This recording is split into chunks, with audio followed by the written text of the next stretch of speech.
Number 5 Karnal से अशोक पंचाल जो कि कंबोपरा गांव से आते हैं। और आपको बता दें वार्ड नंबर 5 के जो अशोक पंचाल है इनका आज से नहीं है, बहुत काफ़ी अरसे से भारतीय जनता पार्टी की पृष्ठभूमि से जुड़े हैं। और हर इलेक्शन में, हर चुनाव, चाहे एमएलए का इलेक्शन रहा हो, चाहे कोई सांसद का इलेक्शन रहा हो, एक सिपाही के तौर पर इन्होंने दिन रात जो मेहनत करी है पार्टी के साथ काम करने के लिए, तो आज उन्होंने अपना मन बनाया है। और आपको बता दें कि वार्ड नंबर 5 में ऐसा कोई घर नहीं होगा, ऐसा कोई गली मोहल्ला नहीं होगा जहाँ पर इन्होंने अपनी पकड़ नहीं बनाई होगी। हर लोगों के साथ मिलना जुलना, हर लोगों के साथ एक अच्छा दोस्ताना व्यवहार करना और बड़े बुजुर्ग को उस तरह से मानयस देना, युवाओं को मानयस देना, ये हमेशा इनकी अपनी एक खूबी रही है। और अब पार्षद पद के लिए इन्होंने तैयारी करी है। तो हम जानना चाहेंगे अशोक पंचाल जी ने कि क्या कुछ अपने वार्डवासियों के लिए करने वाले हैं। अगर भारतीय जनता पार्टी उनको मौका देती है, टिकट देती है, कमल हाथ में देती है, तो क्या कुछ करेंगे। अशोक पंचाल जी, आपका सच समाचार में स्वागत है। क्या कुछ करना चाहेंगे अपने वार्डवासियों के लिए? नमस्कार, आपको मौका मिलता है तो। नमस्कार बंसीलाल जी। सबसे पहले तो मैं आपके जो दर्शक हैं, सच समाचार देखने वाले जो हमारे आपके दर्शक हैं, उनको हाथ जोड़कर नमस्कार करता हूं, प्रणाम करता हूं। मैं कहना चाहूँगा कि अपना जो है हम काफ़ी समय से जो है भारतीय जनता पार्टी के लिए अपनी सेवाएं दे रहे हैं। पार्टी हमारी माँ है। जो दायित्व हमें पार्टी की तरफ से दिया जाता है, जो भी आदेश होता है, हम उसकी पूर्ति करते हैं।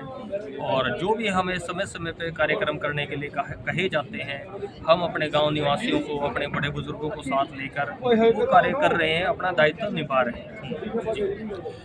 अशोक पंचाल जी, वार्ड में कुछ काम भी होते हैं कि ये काम पेंडिंग पड़ा है, पिछले उम्मीदवार ने या पिछले पार्षद ने ये काम पूरा नहीं किया, और वार्डवासियों की काफ़ी उम्मीदें होती हैं कि ये हमारा कोई ढंग का कोई काम करने वाला मेहनती लगनसार अगर कोई हमारा पार्षद बनता तो ये काम होंगे। आपके वार्ड में ऐसे कौन कौन से लक्ष्य हैं जो अधूरे पड़े हैं, जो करे जाने हैं? देखो जी, मैं तो आपको यही कहना चाहूँगा कि हर व्यक्ति कोई भी चुनाव लड़ता है तो वो अपना 100% देना चाहता है।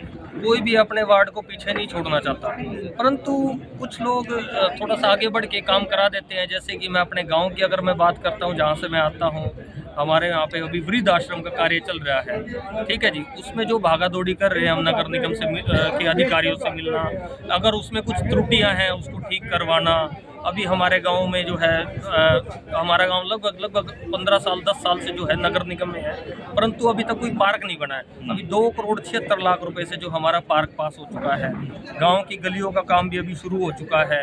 और लगातार जो है हम काम कर रहे हैं, जैसे कि कोई बिजली का खंभा लगवाना, या फिर किसी को कोई मदद है, या फिर कोई हमारे गाँव की समस्या है, वार्ड की समस्या है, वो हमारे हल्के के जो प्रतिनिधि है माननीय हरविंदर कल्याण जी जो स्पीकर साहब है, उन तक पहुंचाना। तो ये लगातार जो है हमारा कार्य चलता रहता है। और लगभग हम जनता से बीच में रहते हैं।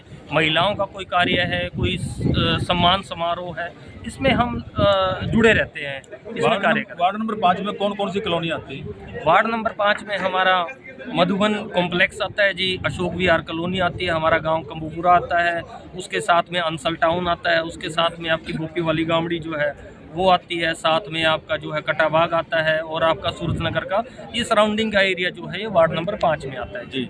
अगर हम कटे बाग की बात करें तो कटे बाग के अंदर बहुत सारी कमियां, जैसे गलियों की कमी हम कह सकते हैं, स्ट्रीट लाइट की कमी हम कह सकते हैं, और पानी को लेकर के की सप्लाई की भी हम बात कर सकते हैं। लेकिन कम्युनिटी सेंटर नहीं है कटा बाग में। तो अगर आपको मौका मिलता है तो आप किस तरह से देखते हैं? अगर भारतीय जनता पार्टी हमारे को आशीर्वाद देती है तो जो समस्याएं लोगों की है, आमजन की समस्याएं हैं, जो कम्युनिटी सेंटर है, अगर वहाँ पे जगह होती है तो उसको बिल्कुल बनवाने का काम करेंगे। मैं अभी जैसे वार्ड में घूम रहे थे, कुछ समस्याएं हमारे सामने आई, जैसे कि गलियों में भी सफाई कर्मचारी नहीं आते हैं प्रॉपरली।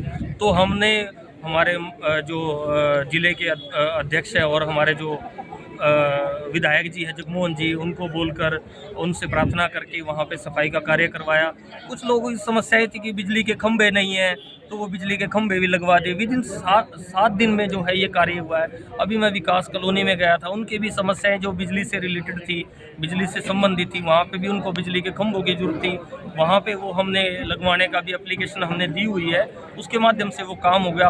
और मैं अपने वार्ड में जैसे घूम रहा हूँ तो अपना इधर सूरजनगर में अभी उनकी जो मेन समस्या है, उनकी कॉलोनी अभी अप्रूव नहीं है, जो कि कॉलोनी ऑलरेडी उनका नाम चला हुआ है, परंतु वो लोग अभी उस स्तर का जीवन जी रहे हैं जो अभी मैं कुछ समय पहले की अगर मैं बात करूं, मधुबन का होता था, अशोक विहार कॉलोनी का होता। तो भारतीय जनता पार्टी की सरकार बनी उन्होंने उस कॉलोनी को जो है पक्का करने का काम किया। उसी स्तर पे हम भारतीय जनता पार्टी अगर हमारे को आशीर्वाद देती है तो उसी स्तर पे हम काम करने का काम करेंगे। अशोक जी, ये बात को छुपी हुई नहीं है, सब जानते हैं। जितने भी लोग आए, पार्षद बन के आए हैं जी, चाहे वो मेयर बन के आए हैं, पार्षद की बात अगर मैं करूं तो सभी लोगों ने कटाबाग और अशोक इसका सूर्यनगर को हमेशा शोषण किया है। ये नहीं कि शोषण, इसका मतलब यह है कि लोगों को लुभावने मौके दे करके उनको झूठ बरगला करके वोट हासिल करने का काम किया है। बीच में बैठ कर मंदिरों में भी उन्होंने ये कहा कि हम आपको अप्रूव कराएंगे, यहाँ पे आपकी गलियाँ 4-4 फुट पानी चढ़ जाता है। वो लोग एक तालाब में इतनी गंदगी में रह रहे हैं जिसे नरकिया जीवन कह सकता है, जिसको स्लम बस्ती भी कहते हैं।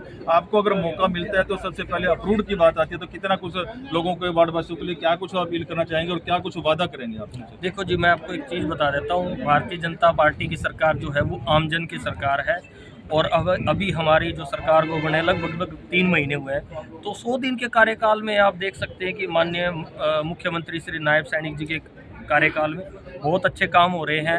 अंत्योदय की भावना से जो माननीय मनोहर लाल जी ने जो स्कीम निचले लेवल के लिए चलाई हुई थी, जो हमारा ज़मीनी स्तर का तबका है उसके लिए चलाई हुई थी, उसको हमारे नायब सैनी जी जो माननीय मुख्यमंत्री जो आगे बढ़ा रहे हैं। तो मैं देखो क्या होता है, सब अपने वादे करते हैं, परंतु मैं आश्वासन ज़रूर देना चाहूँगा कि जो हमारी जनता है उनके लिए हम रेगुलर जो है उनके लिए हाजिर रहेंगे, सुबह शाम जो है वार्ड में रहेंगे। ऐसा नहीं है कि कोई ऐसी बात कोई इस तरह की बात होगी कि वार्ड में नहीं आते हैं, तो पूरे प्रयत्न किए जाएंगे हर काम करने की। जो है क्या हमारे अंदर जिज्ञासा होनी चाहिए, अगर हमारे अंदर जिज्ञासा इच्छा है तो कोई भी काम जो है अधूरा नहीं रह सकता है। अशोक जी, प्रयत्न करने पड़ेंगे, संघर्ष करना पड़ेगा, क्योंकि मैंने आपको पहले बताया कि ये 2 क्षेत्र ऐसे हैं कि आज तक इनकी उम्मीदों पे कोई भी पार्षद खरा नहीं उतरा है। मैं आपको बिल्कुल आश्वासन देना चाहूँगा और वार्ड की जनता को भी बताना चाहूँगा कि हम रेगुलर जनता के बीच में रहेंगे और हम सुबह से शाम का एक समय निर्धारित करेंगे।